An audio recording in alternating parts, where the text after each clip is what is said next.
talking about a super chat. Mick Okay, Mac sorry, I has went too super far. chatted us. Mick Mac, Paddywhack. I've lost all trust in Dogg because he left CM Punk high and dry to get beaten down by the Shield. I bet Oh, Santa gave him a bag of coal that year. he gave me a bag of burr. Hey, he did not give me a bag of coal that year, Mick Mac. He skipped my house altogether. Oh, No, no. he didn't. He didn't. And look, I think Mick Mac, you'll be happy to hear what we're going to talk about on this short episode of Y2. I forgot what it's called. Y2J. What is it? What do we call it again? I'm not sure if we're promoting who we're promoting there. YTX, YouTube exclusive, hashtag YTX. Yeah, the topic of that, we're going to talk about the reconciliation, Well, if you will. let's get into it, Dogg. Get into what? Well, first let's get Mick Mac's chat off the screen. Mick Mac's chat's got to go away. There we go. Dogg, Why are you yelling if at me? anybody is a listener of this show, they know you have spoke your mind about many people, including Yep. one CM Punk, and now Mr. CM Punk, who you said would be the only person that could possibly move the needle coming back to WWE. He now Wait, who has- said that? you. Oh, my bad. Yep. I just wanted you to say it twice. He's now returned to WWE and is Yep. so far moving the needle. I can assure you that the moval has needed. The move- I'll just say that much. Well, now that you are back, you said traveling more, being around the shows more Yep. and events more, you have now run into the one and only Mr. CM Punk backstage. Is that correct statement? That is a safe assumption. So I won't go into the details, but I will tell you that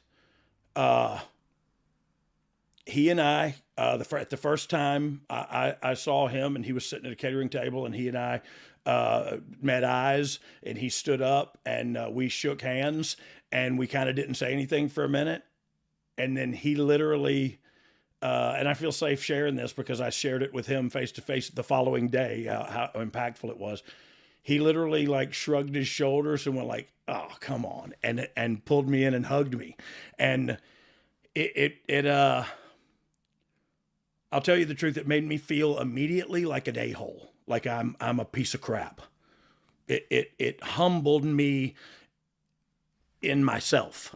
If that makes sense. I don't know how else you could humble yourself, but it humbled me in a way where I thought I have talked negatively about you, and I've thought negatively about you, and then you embrace me, and wow, you know what I mean? And look, it may not mean anything to anybody else. It may not mean a thing to you or to Dom or to anybody listening, but to me, it meant a lot. And truth be told, I almost started crying because it was a bit of an eye opener about it. I'll tell you this: it immediately made me feel like no matter what the other person has done, no matter what other people have said or done, or you thought they did, or I thought they did, or whatever. To have that in my head and heart is only hurting me.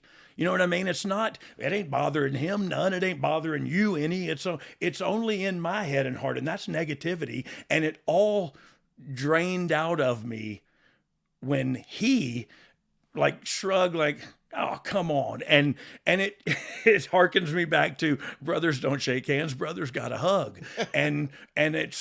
And he pulled me in and we hugged, dude. And it I don't know, man. It made me feel good for him to do that. By the way, it made me feel really good, but it made me immediately feel like ashamed of my behavior, not his behavior, not anything he'd done, but of it made me ashamed of my behavior.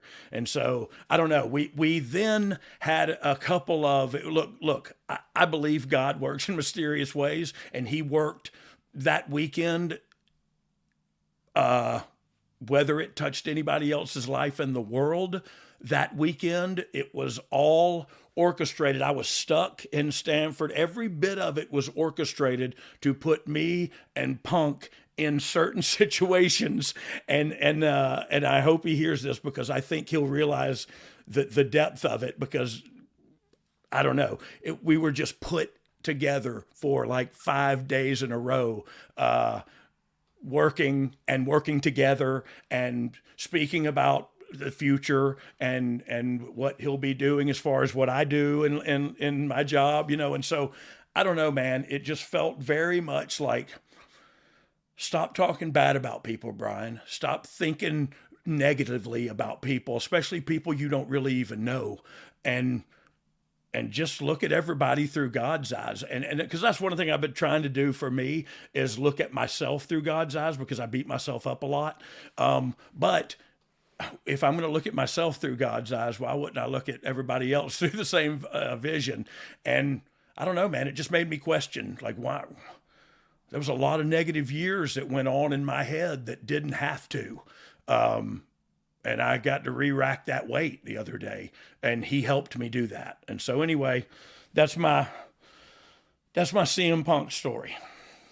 Was anything mentioned, or was it just understood? Like you said, it was just a look and we're going on. There was nothing mentioned. There was no words. And in my mind and in my heart, there were none needed. And look, this is my truth, my feelings, my whatever it is.